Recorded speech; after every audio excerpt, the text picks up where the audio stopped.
my God, hi girlfriend. You have such a nice place over here. You never tell me. I need your advice. Oh my God, let's talk. Let's talk. Well, let me tell you. Okay, there's this guy that I've been seeing, and all of a sudden, he's not responding to my text messages.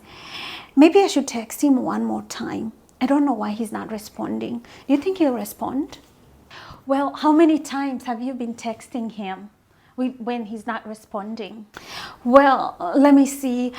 I texted him 1, 2, 3, 4, 5, 6.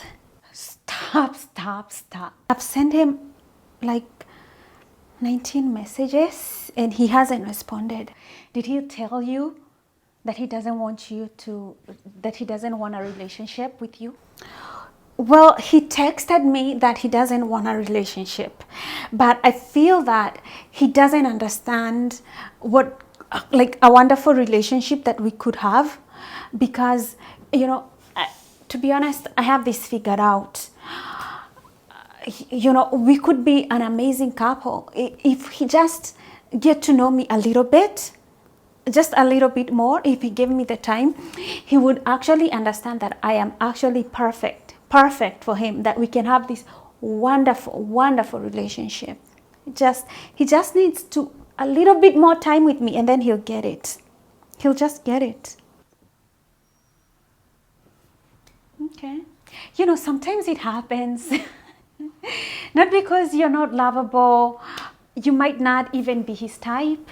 Some people like teriyaki sauce, other people like barbecue sauce, so you're just probably not his type. It's not because you're not lovable.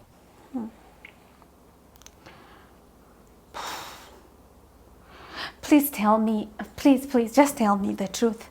Do you think I'm ugly? Like, do you think I'm deliciously ugly or magnificently hideous? Because, it's not the first time it has happened. It has happened like one too many times. I meet a guy, I fall for the guy, and the guy leaves.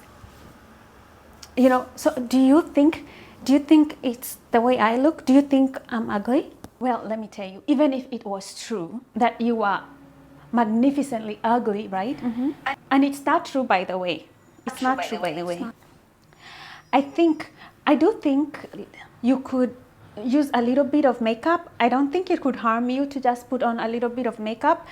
You could try not to be that plain, like be a little bit less plain. Sometimes you come off a little bit plain. Okay. You still have a great personality. You can take good care. You do take good care of yourself, don't you? You do seem to take good care of yourself. Yeah. So all you need is just one guy in the entire planet who finds you interesting enough for him to commit to you. I'm actually getting very impatient. So, like, what's your point? So my point is this, sweetheart. You're insecure and desperate. You are throwing yourself on people who are not available for you. You're desperate for affection. So what ends up happening is that they will either use you for emotional support when they need somebody to be there. When they're down, they'll call you because you're readily available. And it's hard to say this, but if you're texting them and, they're saying no and you still want to be readily available, it just shows them that you're desperate, and you can settle for any kind of treatment because you're not secure enough to be in a mature relationship. They can sense that. You're not sparing me at all. You're not sparing me at all. You're just giving it to me cold. Well, you need to drop the neediness. It has to go. It just has to go. You need iron to enter in your soul. You need the iron to enter your soul. And you need to carry yourself with more dignity. So if they reject me, I reject them.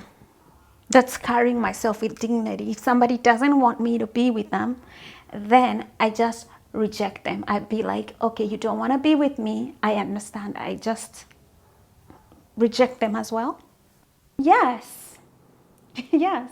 And you need to focus on your career, your friends, taking care of yourself. Not everyone's going to like you, but 1 in the 10 billion people that we have in the planet is probably wanting to be with you. Okay, maybe 5 billion. Half of them are women, or maybe a billion. 1 in a billion people will want to commit with you. They will love you even for all your flaws, everything. Okay, thanks for the pep talk. Thanks for the pep talk. Well, actually, what I'm getting from you is that it's not as bad as I thought. I don't have, to have this, I really don't have to beg this guy to text me back, to answer my calls anymore. I think they thought I was crazy. I think all the 19 messages, I think by now he thinks I'm crazy. Yeah. It's so embarrassing to think about it. Oh my God. Okay, watch me. I'm going to block and delete. Done. Oh my goodness. Life is too short to, it sure is. Okay, life is too short to get hung up on a guy who doesn't even really care for you, I guess, right? Yeah, it's too short. Sometimes I wonder, like, how did I get this insecure? It all comes to your early childhood. The relationship you have with your early caregivers determines how you will feel, whether you will be secure or insecure. No way. This kind of makes sense. It kind of makes sense.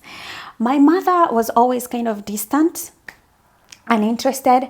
My father was always busy, not really thinking about me or my needs. And, I never really felt seen or heard by my parents. And now I see how I became so needy and desperately needing love and affection from other people.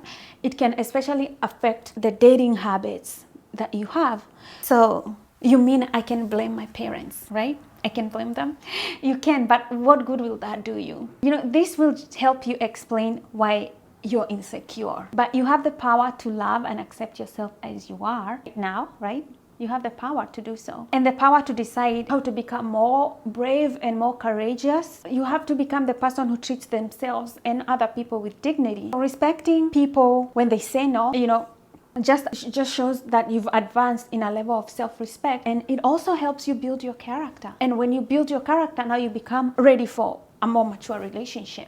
I've always thought myself as respectful person. I've always thought myself as a respectful person, so I can take no for an answer. I won't bother this guy anymore by texting him or calling him crazy hours at night.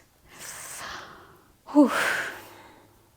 Yeah, I shouldn't do that. I can take no for an answer. If he doesn't want to be with me, I can just accept it. That's a very healthy first step. I have something for you. Here. This is a book on attachment theory. You're gonna love it. Knowledge is power. And it can help you, understand your attachment style and what is preventing you from finding love. It's a very wonderful book. You wanna have it? Here. Oh, thank you so much. Attached by Amir Levine and Rachel Heller. A new science of adult attachment and how it can help me find and keep love. You think I can find love at last? Thank you so much. Thank you. Oh.